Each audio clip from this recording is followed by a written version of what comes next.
des rois. Alléluia. C'est merveilleux de savoir cela. C'est merveilleux de savoir et de prendre conscience. Alléluia, parce que nous sommes trop souvent inconscients de beaucoup de choses.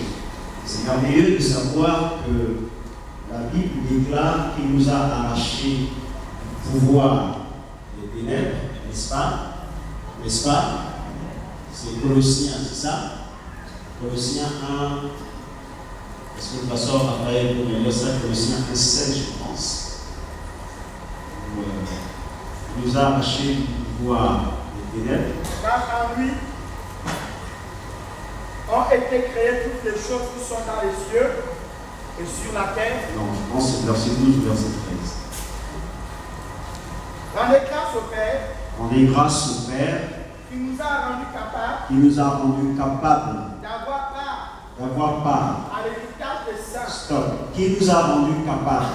Et si tu es croyant, si tu es chrétien au centre biblique ce soir, la Bible déclare que Dieu t'a rendu capable. Et parce qu'il t'a rendu capable, la louange doit jaillir de ton cœur. Il dit rendez grâce. Pourquoi? Parce qu'il nous a rendus capables. Alléluia.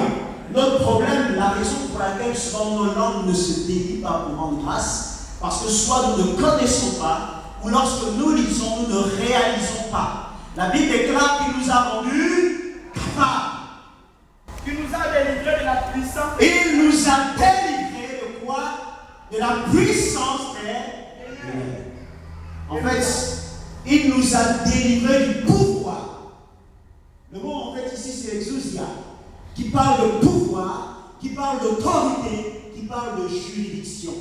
Alléluia! Il dit qu'il nous a délivrés, il nous a arrachés à la juridiction des ténèbres. Et ensuite, il nous a transportés, alléluia, Dans le royaume de son Fils. dans le royaume du Fils de son amour, ou de son Fils bien-aimé. Pendant que je priais le matin, ce texte est monté dans mon esprit et je réalisais comment j'étais en train de prier. Alléluia, je priais en langue, je priais avec une intelligence, je priais en langue, c'est très important, alléluia, de prier en langue. Et nous voulons en fait que l'Église en fasse une habitude, parce que la Bible déclare que celui qui prie en langue ne parle pas aux hommes, mais il parle à Dieu. La Bible dit que lorsque je prie en langue, mon intelligence demeure stérile. Mon esprit est en prière. Mon intelligence est stérile, c'est la raison pour laquelle je peux prier en langue tout en réfléchissant. Alléluia. Je peux prier en langue tout en conduisant. Quand je conduis, j'ai besoin de mon intelligence, n'est-ce pas? Pourquoi est-ce que je peux le faire tout en priant en langue? Parce que lorsque je prie en langue, mon intelligence n'est pas sollicitée. C'est mon esprit qui est en prière. Alléluia! Alléluia! Et vous savez que l'homme est corps, âme et esprit, ou corps, âme ou esprit, peu importe. Alléluia! L'homme est un tout qui est constitué d'une âme, d'un esprit et d'un corps. Et tout cela forme une unité bien, une parfaite unité. Ça veut dire quoi? Ça veut dire donc que si je peux prier par mon esprit, si mon esprit peut être en prière, mon esprit établit un contact avec le Saint-Esprit. Alléluia! Et ce qu'il y a dans mon esprit peut jaillir dans mon âme et donc dans mon intellect. Alléluia! Alléluia! C'est la raison pour laquelle il ne faut pas prendre cela à la légère. Alléluia! Ce qui vient de mon esprit peut avoir des répercussions dans mon âme. Et on voit souvent l'âme comme étant le siège aussi bien de nos émotions, de l'intellect, c'est-à-dire l'intelligence, la réflexion, la compréhension. Alléluia! Alléluia! Et alors, pendant que j'étais en train de prier, tantôt en esprit, tantôt en langue, tantôt de façon intelligible, ce texte est monté dans mon esprit et je réalisais que non seulement il appelle de moi un roi, parce qu'en réalité je le savais, mais je réalisais encore, parce que la parole de Dieu est un puits qui n'a pas de fond. Ça veut dire quoi? Ça veut dire qu'on n'arrivera jamais au bout. Le même texte que tu as lu aujourd'hui, que tu as compris, l'Esprit peut ouvrir ton intelligence sur des réalités nouvelles par rapport à ce texte, jour après jour. Alléluia! Donc c'est comme un puits qui n'a pas de fond. Alléluia! Alors, en tant que roi, nous avons vu en fait que ces esprits, ces anges-là, n'est-ce pas, sont des serviteurs qui sont serviteurs de Dieu. Alléluia! Et ils sont là pour exercer un ministère en notre faveur. Nous sommes rois. Et Jésus disait en fait que mon royaume n'est pas de ce monde. Si mon royaume était de ce monde, mes serviteurs auraient combattu pour moi. Il était en train d'affirmer qu'il a des serviteurs parce qu'il est réellement roi. Et si nous sommes rois, la conséquence, c'est que nous avons des serviteurs. Nous avons des myriades de serviteurs. Alléluia. Et nous devons bien être conscients de cela. Alléluia. Alors il dit qu'il nous a arrachés à la juridiction des ténèbres. Voilà, comprenez? Et il nous a transportés dans le royaume de son Fils bien-aimé. Ça veut dire en réalité que là où je me tiens, je suis dans le royaume. Lorsque je me déplace, le royaume m'accompagne. Alléluia! Et si le royaume m'accompagne, ces myriades de serviteurs m'accompagnent. Alors le prophète pouvait dire au Seigneur, ouvre ses yeux afin qu'il le voie.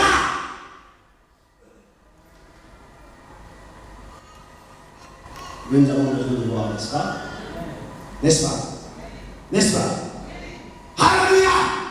Alors nous devons prier, nous devons jeûner. Nous devons en faire aussi quelque part ce que nous allons voir aujourd'hui méditer. Alléluia, parce que le royaume nous accompagne.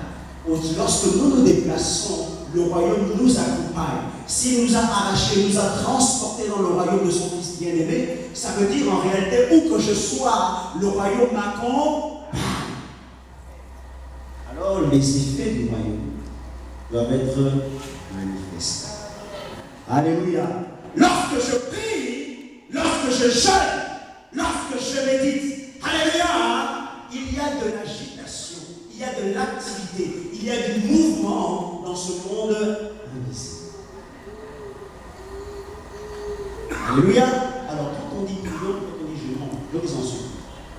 Il y en a qui comprennent, mais il y en a qui ne comprennent pas. Et qui, malgré le fait qu'on parle, ils continuent à avoir les bras croisés. Alléluia.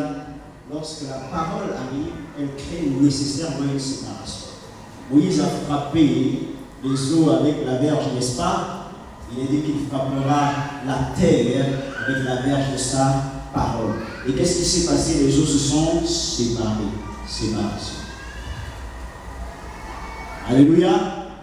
Alléluia. Est-ce que ça va? Donc ce monde-là est bel et bien réel. Et nous avons vu des choses hier au sujet justement de l'organisation dans ce monde-là, ce monde invisible. Alléluia. On a vu en fait que ce monde invisible avait un monde parallèle, c'est-à-dire le monde démoniaque, le monde satanique qui exerçait le contrôle aussi sur la terre, qui en fait était bien souvent l'inspirateur de nos traditions, de nos coutumes, etc. On a vu en réalité que personne n'était réellement libre, mais que la seule et véritable liberté s'obtient lorsque nous nous plaçons en Christ. Alléluia. Alléluia, que nous demeurons en Christ. Alléluia. Et que nous expérimentons, que nous connaissons la vérité. Alléluia. Et connaître la vérité, vous savez, dans la connaissance de la vérité, il y a deux aspects. Alléluia. Alléluia. Donc ce sont des choses qui sont vraiment très très importantes. Alléluia. Parler d'un autre aspect qui est par rapport à hier, en fait, ce n'est pas épuisé. Il y a beaucoup de choses en fait qu'on peut dire sur ce qu'on a vu hier. Bon, le temps, nous avons le temps. Alléluia.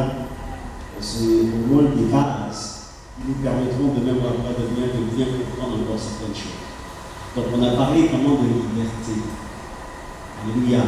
De liberté. Nous avons été appelés à la liberté. Et il n'y a qu'un seul moyen d'accéder à la liberté. Alléluia. Nous sommes des étoiles qui devons prier. Alléluia. Et le diable fait tout pour empêcher que notre étoile brille. La Bible déclare en fait que les nations marcheront à la clarté de ta lumière. C'est un texte qui s'adresse certainement au Seigneur, mais qui en fait, par ricochet, nous est aussi adressé. C'est la raison pour laquelle notre lumière doit paraître. Alléluia. L'étoile doit briller, n'est-ce pas? Comme chante la bien-aimée. Mais quelqu'un a dit qu'il veut établir son trône au-dessus des étoiles de Dieu. Alléluia. Alléluia. Et toutes ces choses dont nous parlons, le jeûne, la prière, etc., sont autant d'éléments qui permettent à notre étoile de briller. Nous avons lu hier que dans Genèse 12, le verset 1, Dieu va dire à Abraham, quitte ton pays, quitte ta patrie, quitte la maison de ton père. Et il va lui faire le privilège de faire de lui, il va lui dire, je ferai de toi une source de bénédiction. Mais en réalité, comme je l'ai expliqué hier, les versions disent en réalité, Dieu dit, sois une source de bénédiction. Alléluia. C'est comme un ordre, un décret que Dieu pose. Alléluia. Et nous avons été bénis de la bénédiction d'Abraham. Lorsqu'il dit, sois une source de bénédiction, Dieu ordonne, comme il a dit au commencement, que la lumière soit. Qu'est-ce qui s'est passé? Et la lumière fut. Et ce soir, si tu m'entends, je voudrais te dire de la part du Seigneur, sois une source de bénédiction. Alléluia! Que la parole trouve le chemin de ton cœur. Sois une source de bénédiction.